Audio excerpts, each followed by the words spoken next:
مساء الخير عليكم جميعا عملاء جيرني مصر. تطبيق جيرني مصر او تطبيق مصر متكامل الخدمات. دلوقتي نعرف ايه هو تطبيق جيرني مصر وازاي نطلب عليه رحله ونستفيد بخصم يوصل ل20%. ولو احنا مستخدم جديد وعايزين نعمل حساب على الابلكيشن، هنعرف دلوقتي الخطوات اللي المفروض نعملها بكل بساطه وسهله جدا. نبدا مع بعض الشرح. جيرني مصر، توصل بالسلامة. اول حاجه بتقابلنا هي الواجهه الاماميه للابلكيشن، وهي صفحه الدخول. لو احنا اول مره نفتح الابلكيشن وعايزين نعمل انشاء حساب، بندوس على خانة إنشاء الحساب. بتكتب اسم حضرتك ورقم التليفون، وتختار المدينة اللي حضرتك منها. بتكتب كلمة المرور وبتأكد كلمة المرور. بعد كده تدوس على وافق على الشروط، وتختار أي صورة من عندك وبتدوس إنشاء حساب. كده أنت عملت إنشاء حساب على الأبلكيشن بكل سهولة. لو أنت مستخدم حالي ونسيت كلمة المرور، بكل بساطة تدوس على نسيان كلمة المرور، وبتكتب رقمك اللي سجلت بيه، وبيجيلك كود فيه كلمة المرور اللي المفروض تسجل بيها. دلوقتي هنعمل تسجيل دخول. هنكتب رقم التليفون، وهنكتب رقم كلمة المرور مكونة من 6 أرقام. هندوس دخول. دي الصفحة الرئيسية للابليكيشن، فيها كل الخدمات، وادي الخريطة قدامها اهيت، وفي عربية ماشية حالا جنبيها كابتن حالا دلوقتي. فدلوقتي دي الخدمات الموجودة: في اي بي بسيطة، وسكوتر، وسفر. خدمة سفر طبعا عندنا رحلات، بتبقى رحلات سيارة ملاكي 4 أفراد و7 راكب و14 راكب. في رحلات مشتركة وبرايفت. دلوقتي ودي كل الاوبشنات الموجودة. الملف الشخصي بيكون موجود فيه الاسم حضرتك ورقم التليفون. ودي كل الاوبشنات الموجودة قدام حضراتكم دلوقتي. هنعمل ايه؟ هنطلب رحلة وعلى الابلكيشن، ونشوف ازاي نستفيد بخصم يوصل 20%. دلوقتي هنختار مثلا خدمة بسيطة، وهنختار موقع انتهاء الرحلة، الواجهة اللي اختارها. مثلا على سبيل المثال ممكن نروح مصر الجديدة. كده انا حددت المكان اللي انا رايحه. دلوقتي ظهر قدامي الخصم اهو، خصم 20%، والسعر الموصى به اللي هو السعر كان المفروض كان قبل الخصم 81، بعد الخصم وصل 65. فده كده جالي خصم 20% على الرحلة. هندوس طلب، نعمل ريكوست دلوقتي. كده طلب وصل لكذا كابتن، ودلوقتي كذا كابتن شاف الطلب، والكابتن اللي هيوافق على العرض بيجيلي، بيقدم العرض بتاعه وبيظهر لنا. دلوقتي بص، هتسمعوا دلوقتي صوت العرض لما بيجي لحضرتك. صوت العرض بيبقى كده.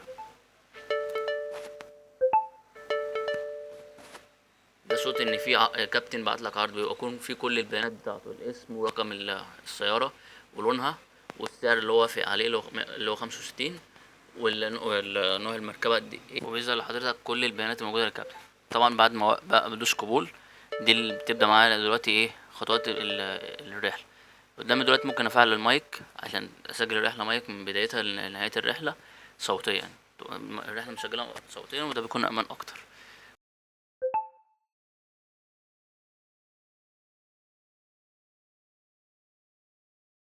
طبعا في زرار لمشاركة الرحلة مع الأصدقاء.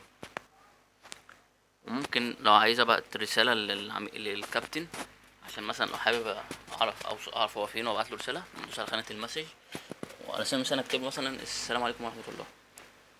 فهو دلوقتي الرسالة هتوصل له، فهو أول ما الرسالة هتوصل له هيرد عليا، أو دلوقتي المفروض في انتظار رد الصوت. ده معنى كده إن الرسالة وصلت للكابتن. ده هو رد علينا اهو. بس وكده بعتنا له رسالة وهو رد علينا اهو. دلوقتي ايه؟ هنبدأ نكمل الرحلة. ممكن لو عايزين نكلمه كول، ندوس على علامة الكول، هيحولنا على الرقم بتاعه نتصل بيه، وكذلك في الواتساب هيحولنا على الواتساب بتاعه. دلوقتي مستنيين انتظار يوصل الكابتن لينا. اول ما يوصل الكابتن هيظهر لنا صوت باشعار وصول الكابتن اهو. ده صوت الاشعار ده صوت اشعار الكابتن لما يوصل. دلوقتي هنبدأ الرحلة اهو. اول ما نبدأ الرحلة بتظهر صوت تاني، ده صوت بدء الرحلة. دلوقتي في طريقنا لإنهاء الرحلة. أول ما ننهي الرحلة بندفع المبلغ المطلوب للكابتن اللي هو 65 جنيه، وبنديله المبلغ المطلوب.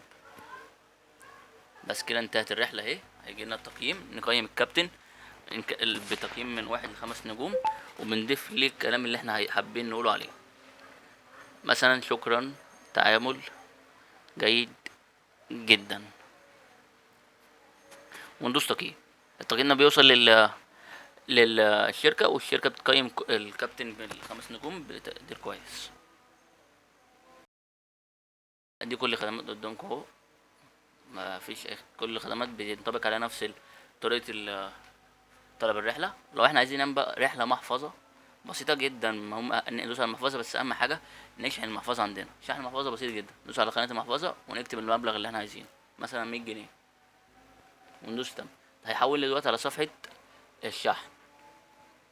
قدامك كذا طريقة للشحن المحفظة، منها الماستر كارد والفيزا والمحافظ الإلكترونية، فودافون، اتصالات، أورنج، وكل المحافظ الإلكترونية متاحة، فوري وأمان ومساري. بس كده وبنتمنى لحضراتكم كل النجاح والتوفيق دايما يا رب، ومع جيرني ماست توصل بالسلامة.